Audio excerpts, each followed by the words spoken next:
माता सती ने जब हवन कुंड में प्रवेश किया तो उन्होंने मरते समय यही कहा था कि चंद्रमा को ललाट पर धारण करने वाले वृषकेतु शिव जी को हृदय में धारण करके मैं इस शरीर को तुरंत त्याग दूंगी। लेकिन साथ में ही भगवान हरि से यह वर मांगा कि मेरा जन्म में शिव जी के चरणों में अनुराग रहे। इसी कारण उन्होंने हिमाचल के घर में पार्वती के शरीर के रूप में जन्म लिया था। अब देखिए, बात छोटी सी थी, सती और भोले शंकर के बीच में जो बातचीत हुई, उन्होंने समझा भी बुझा भी दिया ऐसा मत करो। लेकिन छोटी बात का कितना बड़ा कष्ट, दूसरा जन्म लिया माता ने, और दूसरा जन्म पार्वती माता के रूप में जन्म लिया। अब कितनी कठिनाइयां सही हैं उसका अंदाजा नहीं लगाया जा सकता। जैसे ही पार्वती माता का जन्म होता है हिमाचल के घर में, तो वहां पर सारी नदियां पवित्र जल बहता है, पक्षी पशु भ्रमर सभी सुख रहते हैं, सभी जीवों ने अपना स्वाभाविक वैर छोड़ देते हैं। कहते हैं जहां पर एक भी व्यक्ति मोहल्ले में भी अच्छा हो, शहर में अच्छा हो, देश का राजा अच्छा हो, तो बहुत सारी समस्याओं का हल हो जाता है। माता पार्वती ने जैसे ही हिमाचल के घर में जन्म लिया, सभी पर्वतों ने नए नए वृक्ष सदा पुष्प फल युक्त वाले हो गए। जैसे ही पार्वती जी के घर आ जाने से पर्वत ऐसा शोभामान हो रहा है, जिस प्रकार राम भक्ति पाकर भगत शोभामान होता है। तो ऐसा ही एक समाचार नारद जी को मिला। नारद जी को तो आपको पता ही है कि वो कोई भी अच्छा समय हो या किसी को कुछ सूचना देनी हो तो वो अपना समय पर पहुंच ही जाते हैं। जैसे ही पहुंचते हैं तो स्त्री सहित जो पर्वतराज है उनके चरणों में शीश निभाते हैं। सबको पता ही है कि बहुत बड़े विद्वान हैं, ज्योतिषी हैं। आपके घरों में भी कोई भी ज्योतिषी आ जाए, पंडित आ जाते थे, सभी लोग कहते हैं मेरा हाथ देखो, मेरा टेवा देखो। तो पर्वतराज भी नारद मुनि को कहते हैं कि भाई इसका भाग्य देखो, कन्या का जो हमारे घर में जन्म लिया है। नारद मुनि जी हंसकर कहते हैं तुम्हारी कन्या सब गुणों की खान है, ये स्वभाव से ही सुंदर, सुशील और समझदार है। उमा, अंबिका और भवानी इसके नाम हैं। कन्या सब लक्षणों से संपन्न है, वह अपने पति को सदा प्यारी होगी, इसका सुहाग सदा अचल रहेगा और इससे इसके माता पिता को भी यश मिलेगा। ये सारे जगत में पूज्य होगी, इसकी सेवा करने से कुछ भी दुर्लभ ना होगा। संसार में स्त्रियां इसका नाम स्मरण करके पतिव्रत रूपी तलवार की धार पर चढ़ जाएंगी। इतनी जोरदार पतिव्रत होगी। हे पर्वतराज, तुम्हारी कन्या सुलक्षणी है। अब इसमें 4 अवगुण है, जिसे सुन लो। गुणहीन, मानहीन, माता पिता विहीन, उदासीन, संशयहीन, योगी, जटाधारी, निष्काम हृदय, नंगा, अमंगल वेश वाला, ऐसा पति इसको मिलेगा। इसके हाथ में ऐसी ही रेखा जान पड़ती है। आप बताइए, कोई ज्योतिषी कह दे कि आपको ऐसा ज्वाई मिलेगा, आपकी बेटी को ऐसा पति मिलेगा, जो योगी है, जटाधारी है, नंगा है, जिसका कोई आगे नहीं है, पीछे नहीं है, अमंगलकारी वेश है, तो नारद मुनि जी की वाणी सुनकर के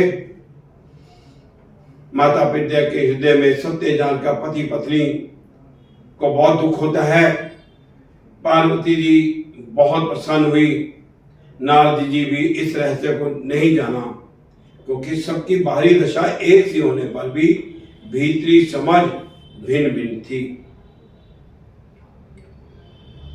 सारी सखियां भी कहते हैं कि नारद जी की वाणी असत्य नहीं हो सकती है। उन्हें शिव जी के चरण कमलों में स्नेह उत्पन्न हुआ, परंतु मन में ये संदेह हुआ कि उसका मिलना कठिन है। अवसर ठीक ना जानकर उमा ने अपने प्रेम को छिपा लिया और फिर वे सखी की गोद में जाकर बैठ गई।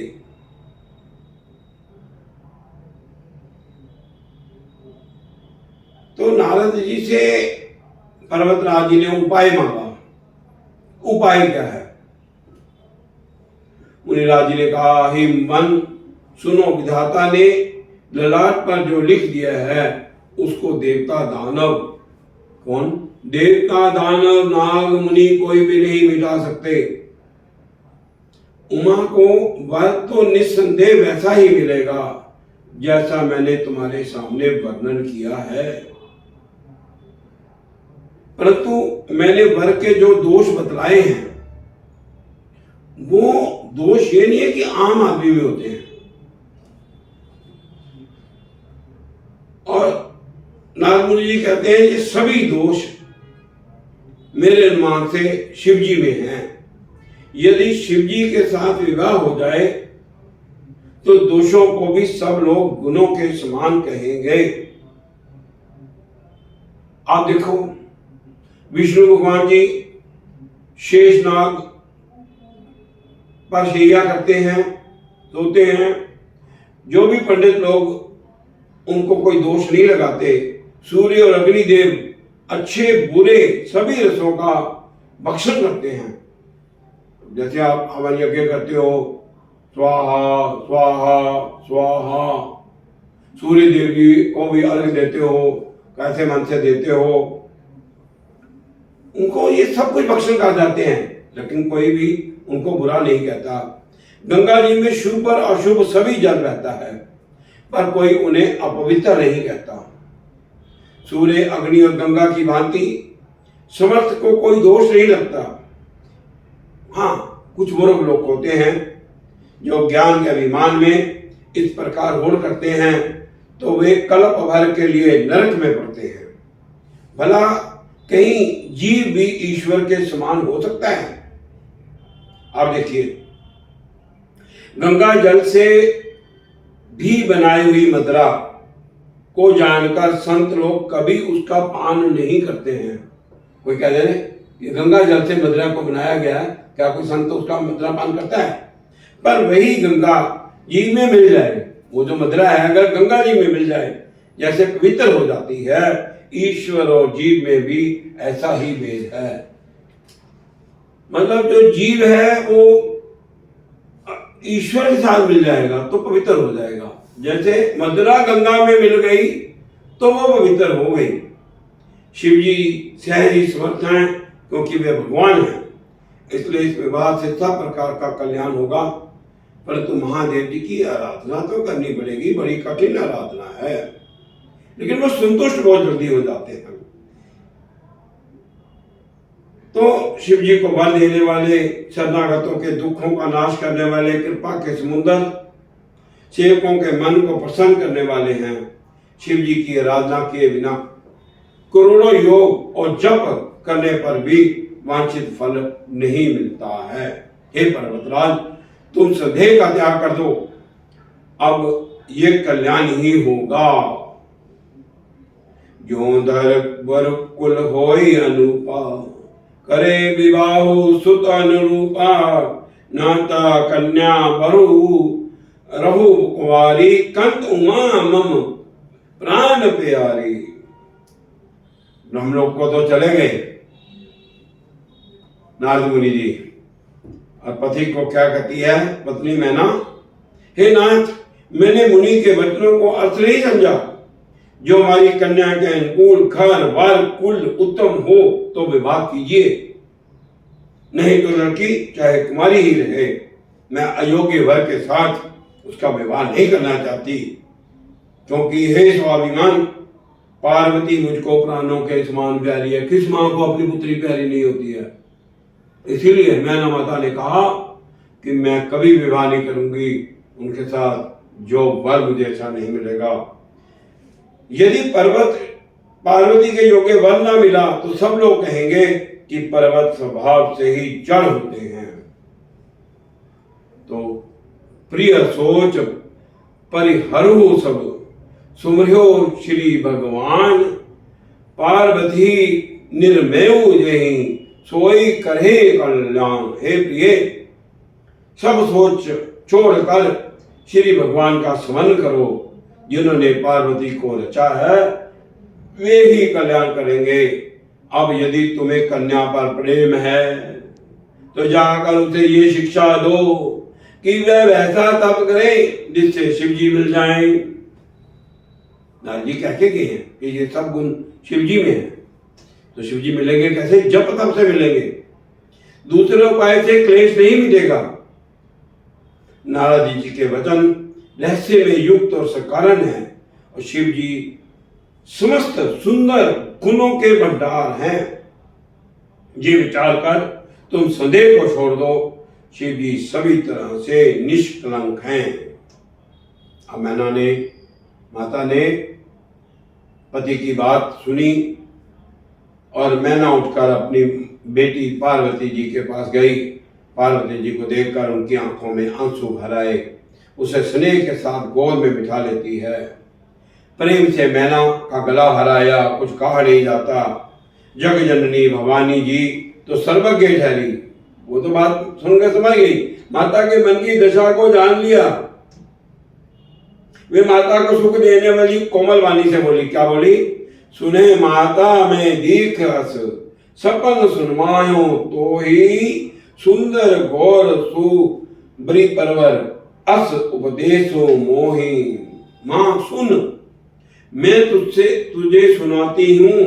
मैंने ऐसा स्वप्न देखा है कि मुझे एक सुंदर गौर वर्ण श्रेष्ठ ब्राह्मण ने ऐसा उपदेश दिया। हे पार्वती, नारद जी ने जो कहा है उसे सत्य समझकर तू जाकर तप कर। फिर ये बात तेरे माता पिता को भी अच्छी लगी है। तप सुख देने वाला और दुख दोष का नाश करने वाला है। कोई भी कार्य तप के बिना नहीं हासिल होता है। अब ये रामायण ही सुन रहे हैं, रामायण का पाठ रखते हैं, दुर्गा स्तुति का पाठ करते हैं, एकाग्रचित्त होकर के बैठते हैं, तभी जाकर उसका लाभ होता है। अखंड ज्योत जल रही है, अखंड ज्योत का ध्यान रखना है। रात्रि को जागना पड़ेगा, दिन भर में ध्यान रखना पड़ेगा। माता रानी की कृपा से ही ये अखंड ज्योत जलती है, और उसमें आप का प्रयास होना बहुत जरूरी है। हे पार्वती, सारी दृष्टि तप के ही आधार पर है, ऐसा जी में जानकर तू जाकर तप कर। ये बात सुनकर माता को बड़ा आश्चर्य हुआ, और हमने हिमवन को बुलाकर ये स्वप्न सुनाया। माता पिता को बहुत प्रकार से समझाकर बड़े हर्ष के साथ पार्वती जी तप करने के लिए चली गई। प्यारे कुटुंबी, माता पिता, माता सब व्याकुल हो गए, क्योंकि जब लड़की घर से जाएगी, बाहर निकल जाएगी, जब तप करेगी, कठिनाइयों में रहेगी, माता पिता को कष्ट तो होगा ही, कुटुंबियों को सबको कष्ट तो होगा ही। वो प्यारी भी तो इतनी है, सुंदर है। अब पार्वती माता क्या करती है? प्राणपति शिव जी के चरणों को हृदय में धारण करके पार्वती वन में जाकर तप करने लगती है। पार्वती जी का अत्यंत सुकुमार शरीर तप के योग्य नहीं था, तो भी पति के चरणों का स्मरण करके उन्होंने सब भोगों को तज दिया। देखिए, माता को शिव जी कब प्राप्त होंगे? आराम से प्राप्त हो जाएंगे। शिव जी महाराज है वो। क्या किया? थोड़ी देर के लिए तो थोड़ा थोड़ा फल खाए, 1000 वर्ष तक जल और वायु का सेवन करते रहे। फिर सूखे, ये बात ध्यान से सुनने वाली है,